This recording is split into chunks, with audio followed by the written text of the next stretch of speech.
বিলবোর্ডে মানুষের দৃষ্টি আকর্ষণের জন্য কেটে ফেলা হলো মহাসড়কের সৌন্দর্য বাড়ানো সারি সারি জীবন্ত গাছ।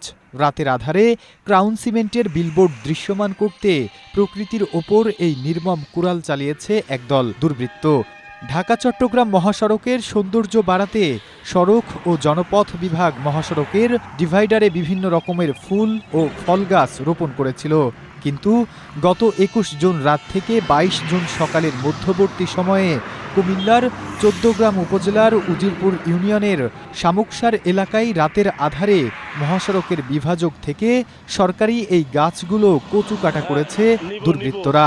জীবন অবাক না করলে কে করবে? ২৮% মিল্ক ফ্যাটের অবাক করার সাথে ফ্রেশ মিল্ক পাউডার। জীবন অবাক করুক প্রতিদিন। স্থানীয়দের দাবি, মহাসড়কের পাশে থাকা ক্রাউন সিমেন্টের একটি বিলবোর্ড যেন দূর থেকে পরিষ্কারভাবে দেখা যায়, সেজন্যই পরিকল্পিতভাবে এই গাছগুলো কাটা হয়েছে।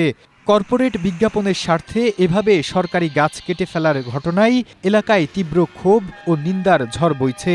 এই ঘটনায় এরই মধ্যে আইনি পদক্ষেপ নিয়েছে প্রশাসন। সড়ক ও জনপথ বিভাগের কার্য সহকারী মোবারক হোসেন বাদী হয়ে অজ্ঞাতনামা কয়েকজনকে আসামি করে ১৪গ্রাম থানায় একটি মামলা দায়ের করেছেন।